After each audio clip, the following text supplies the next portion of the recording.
Salut à tous et bienvenue sur ma chaîne. Aujourd'hui, on va plonger dans un sujet qui fascine beaucoup d'entre vous. Que se passe-t-il réellement dans notre corps lorsqu'on arrête le sucre pendant 2 semaines complètes? Alors installez-vous confortablement, car je vais vous dévoiler les transformations étonnantes que votre organisme subit lorsque vous décidez de dire adieu aux sucreries. Avant de commencer, petite précision importante. Quand je parle de sucre, je fais principalement référence aux sucres ajoutés et aux sucres raffinés qu'on trouve dans les sodas, les pâtisseries, les bonbons, mais aussi cachés dans de nombreux aliments transformés. Je ne parle pas des glucides complexes présents dans les fruits, les légumes ou les céréales complètes, qui sont bénéfiques pour notre santé. Cette distinction est cruciale pour comprendre les effets dont je vais vous parler aujourd'hui. Pourquoi s'intéresser à une détox du sucre ? Le sucre est omniprésent dans notre alimentation moderne. Un Français moyen consomme environ 35 kg de sucre par an, soit près de 100 g par jour, alors que l'Organisation mondiale de la santé recommande de limiter cette consommation à 25 g quotidiens. Le problème, c'est que le sucre se cache partout, sauces préparées, plats cuisinés, céréales du petit déjeuner, et même des aliments qu'on pense sains comme certains yaourts ou jus de fruits. Cette surconsommation n'est pas sans conséquences. L'excès de sucre est associé à l'obésité, au diabète de type 2, aux maladies cardiovasculaires, au vieillissement prématuré de la peau, aux problèmes dentaires et même à certains troubles cognitifs. Plus insidieux encore, le sucre crée une véritable dépendance comparable à celle de certaines drogues. Des études montrent que le sucre active les mêmes circuits de récompense dans le cerveau que la cocaïne, ce qui explique pourquoi il est si difficile d'y renoncer. C'est ici que le défi des 14 jours sans sucre entre en jeu. 2 semaines, c'est suffisamment long pour commencer à observer des changements significatifs dans notre corps, mais assez court pour rester accessible à tous. Alors, que se passe-t-il exactement durant cette période ? Suivez-moi pour découvrir jour après jour les transformations fascinantes que votre corps traverse. Les premiers jours, le sevrage du sucre. Jour 1 à 3, le combat commence. Les premières 72 heures sont souvent les plus difficiles lorsqu'on arrête le sucre. Dès le premier jour, votre cerveau, habitué à recevoir sa dose régulière de dopamine grâce au sucre, commence à protester. Vous pouvez ressentir des envies irrépressibles de sucrer, comparables au manque qu'éprouvent les fumeurs lorsqu'ils arrêtent la cigarette. Ces envies surviennent généralement au moment où vous aviez l'habitude de consommer du sucre, après les repas, lors de pauses, ou en soirée devant la télévision. Le deuxième jour, les symptômes de sevrage s'intensifient souvent. Des maux de tête peuvent apparaître, causés par la modification de votre glycémie.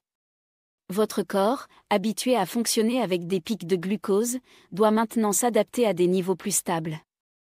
Cette adaptation ne se fait pas sans protestation, fatigue, irritabilité et difficultés de concentration sont fréquentes. Certaines personnes décrivent même une sensation de brouillard mental, comme si leur cerveau fonctionnait au ralenti. Le troisième jour est généralement considéré comme le pic du sevrage. C'est là que les symptômes sont les plus prononcés. Votre humeur peut fluctuer considérablement, passant de l'irritabilité à la tristesse. Vous pourriez vous sentir léthargique, avec peu d'énergie pour vos activités habituelles. Votre corps réclame du sucre avec insistance, et c'est à ce moment précis que beaucoup abandonnent leurs résolutions. Psychologiquement, que se passe-t-il ? Votre organisme est en train de modifier son métabolisme énergétique. Habitué à puiser rapidement dans le glucose sanguin issu des sucres rapides, il doit maintenant mobiliser ses réserves de glycogène, forme de stockage du glucose, et commencer à utiliser plus efficacement les graisses comme source d'énergie. Cette transition métabolique est responsable de la majorité des symptômes désagréables que vous ressentez. Mais rassurez-vous, cette phase difficile est temporaire et représente le premier pas vers une transformation positive de votre organisme. Tenez bon, car dès le 4e jour, les choses commencent à s'améliorer significativement. Jour 4 à 7, l'adaptation commence. À partir du 4e jour, une amélioration notable se fait sentir pour la plupart des personnes. Les maux de tête diminuent progressivement et votre énergie commence à revenir, mais d'une manière différente. Au lieu des montagnes russes énergétiques provoquées par les pics et les chutes de glycémie, vous commencez à expérimenter une énergie plus stable et plus durable. C'est le signe que votre corps s'adapte à son nouveau mode de fonctionnement. Sur le plan biologique, votre pancréas, qui travaillait auparavant d'arrache-pied pour gérer les afflux massifs de sucre via la production d'insuline, commence à se reposer. Cette hormone, responsable de faire entrer le glucose dans vos cellules, est moins sollicitée, ce qui permet à vos cellules de regagner en sensibilité à son action. C'est une excellente nouvelle pour votre métabolisme global. Vers le 5e jour, un changement surprenant se produit, vos papilles gustatives commencent à se transformer. Le sucre altère notre perception du goût en émoussant notre sensibilité aux saveurs subtiles. En l'éliminant, vous redécouvrez la richesse gustative des aliments naturels. Une simple carotte peut soudain vous sembler étonnamment sucrée, et des fruits comme les fraises ou les myrtilles deviennent de véritables explosions de saveurs. Le 6e et le 7e jour marquent souvent un tournant psychologique important. Les envies de sucre, bien que toujours présentes, deviennent moins fréquentes et plus faciles à gérer. Vous commencez à prendre conscience de vos habitudes alimentaires passées et à identifier les moments où vous aviez tendance à vous tourner vers le sucre pour des raisons émotionnelles plutôt que par faim réelle. Un autre bénéfice qui apparaît généralement à ce stade est l'amélioration de la qualité du sommeil. Le sucre peut perturber considérablement notre cycle de sommeil, notamment en provoquant des réveils nocturnes lorsque la glycémie chute brusquement pendant la nuit. En stabilisant votre glycémie, vous commencez à profiter de nuits plus reposantes et moins interrompues. Vous vous réveillez plus frais et plus dispos, prêt à affronter la journée. Le métabolisme des graisses s'améliore également. Votre corps, moins dépendant du glucose comme source d'énergie immédiate, devient plus efficace pour utiliser les graisses stockées. Ce n'est pas encore visible sur la balance, mais les processus métaboliques qui favorisent la perte de poids sont en train de se mettre en place. Jour 8 à 10, les bénéfices visibles. La 2e semaine marque l'apparition de bénéfices réellement perceptibles. Le 8e jour, beaucoup de personnes rapportent une amélioration significative de leur digestion. Les ballonnements, les gaz et l'inconfort intestinal diminuent sensiblement. Cela s'explique par plusieurs facteurs. Le sucre raffiné perturbe notre microbiote intestinal en favorisant la prolifération de certaines bactéries au détriment d'autres. En supprimant cet apport, l'équilibre de notre flore intestinale commence à se restaurer. Votre teint commence également à s'améliorer. Le sucre favorise l'inflammation dans tout l'organisme, et la peau, notre plus grand organe, en souffre particulièrement. Les rougeurs s'estompent, les poussées d'acné diminuent, et votre visage paraît moins gonflé, plus net. C'est un des changements les plus gratifiants car il est visible chaque matin dans le miroir. Sur le plan mental, le brouillard cognitif des premiers jours a complètement disparu.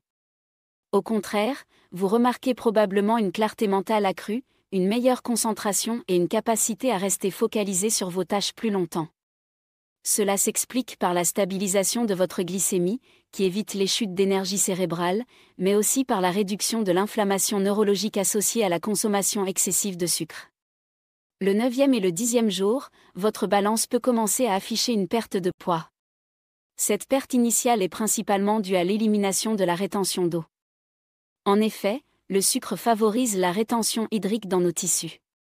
En réduisant sa consommation, votre corps commence à éliminer cet excès d'eau, ce qui peut se traduire par une perte de 1 à 2 kg assez rapidement. Ne vous inquiétez pas, ce n'est pas de la masse musculaire que vous perdez, mais bien de l'eau superflue. Vos vêtements peuvent déjà vous sembler moins serrés, particulièrement au niveau de la taille et du ventre, zone où l'inflammation et la rétention d'eau sont souvent plus prononcées.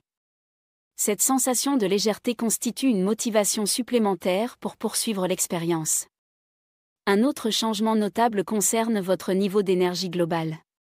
La fatigue chronique qui accompagne souvent une alimentation riche en sucre cède la place à une vitalité plus constante tout au long de la journée. Vous ne ressentez plus ce besoin impérieux de faire une sieste après le déjeuner, et le fameux coup de pompe de 16 heures disparaît progressivement. Pour ceux qui pratiquent une activité physique régulière, vous pourriez noter une légère baisse de performance dans les exercices de haute intensité pendant cette période. C'est normal, votre corps est encore en train d'optimiser ses voies métaboliques pour utiliser efficacement les graisses comme carburant. Mais vous remarquerez probablement une meilleure endurance dans les efforts modérés et prolongés. Jour 11 à 14, la transformation s'installe. Les derniers jours de votre challenge sans sucre sont marqués par des changements profonds et durables dans votre organisme. Au 11e jour, votre système immunitaire commence à montrer des signes d'amélioration. Le sucre est connu pour supprimer temporairement l'efficacité des globules blancs, nos cellules de défense. En l'éliminant de votre alimentation, vous renforcez votre capacité à combattre les infections. Cette période coïncide souvent avec une diminution significative de l'inflammation chronique dans l'organisme. Les personnes souffrant de douleurs articulaires, notamment d'arthrite, rapportent fréquemment une réduction de leurs symptômes. Cela s'explique par le fait que le sucre est un puissant pro-inflammatoire, et son élimination permet à votre corps de réduire naturellement les processus inflammatoires. Le 12e jour, un changement subtil mais important s'opère dans votre relation émotionnelle à la nourriture. Les envies compulsives de sucre ont pratiquement disparu, remplacées par une appréciation plus consciente des aliments naturels. Vous commencez à vraiment savourer la douceur naturelle des fruits, la richesse des noix, la complexité des céréales complètes. Ce changement de perspective est fondamental pour maintenir vos nouvelles habitudes sur le long terme. Votre pression artérielle, si elle était légèrement élevée avant le défi, commence à se normaliser. Le sucre, particulièrement le fructose présent dans de nombreux produits transformés, est associé à l'hypertension artérielle. En réduisant sa consommation, vous diminuez la charge sur votre système cardiovasculaire. Le 13e jour, la balance continue de refléter des changements positifs. À ce stade, vous avez probablement perdu entre 2 et 4 kilos, selon votre poids de départ et votre métabolisme individuel. Cette perte n'est plus seulement due à l'élimination de l'eau, mais commence à refléter une véritable diminution de la masse grasse, particulièrement au niveau abdominal, là où la graisse viscérale s'accumule sous l'effet du sucre et de l'insuline. Votre sommeil est maintenant profondément transformé. Vous vous endormez plus facilement, dormez plus profondément et vous réveillez naturellement, souvent même avant que votre alarme ne sonne. Cette amélioration de la qualité du sommeil a des répercussions positives sur tous les aspects de votre vie, de votre humeur à vos performances cognitives et physiques. Le 14e et dernier jour de votre défi marque l'accomplissement d'une transformation remarquable. De nombreuses personnes décrivent une sensation de renaissance, comme si leur corps avait effectué un reset complet. Votre énergie est stable tout au long de la journée, votre humeur est équilibrée, votre esprit est clair et alerte. Sur le plan physiologique, votre sensibilité à l'insuline s'est considérablement améliorée. Cela signifie que votre corps utilise plus efficacement le glucose, réduisant ainsi le risque de développer un diabète de type 2. Votre foie, qui travaille d'arrache-pied pour métaboliser le fructose lorsque vous consommez beaucoup de sucre, a eu l'occasion de se régénérer. Les enzymes hépatiques, qui peuvent être élevées chez les personnes consommant beaucoup de sucre, ont tendance à revenir à des niveaux plus normaux. Vos marqueurs inflammatoires sanguins, comme la protéine C-réactive, ont diminué, indiquant une réduction de l'inflammation systémique. C'est une excellente nouvelle pour votre santé globale à long terme, car l'inflammation chronique est associée à pratiquement toutes les maladies liées à l'âge. Et maintenant ? L'après-défi. Félicitations! Vous avez réussi à tenir 14 jours sans sucre ajouté. C'est une véritable prouesse dont vous pouvez être fier. Mais la question qui se pose maintenant est, que faire après ce défi ? Allez-vous vous ruer sur le premier gâteau venu pour célébrer, ou allez-vous intégrer certaines de ces nouvelles habitudes dans votre quotidien ? La bonne nouvelle, c'est que vous n'avez pas à choisir entre tout ou rien. L'objectif n'est pas de bannir définitivement le sucre de votre vie. Une approche trop restrictive mène souvent à des frustrations, paradoxalement, à des excès lorsqu'on craque. L'idéal est de trouver un équilibre qui vous convient personnellement.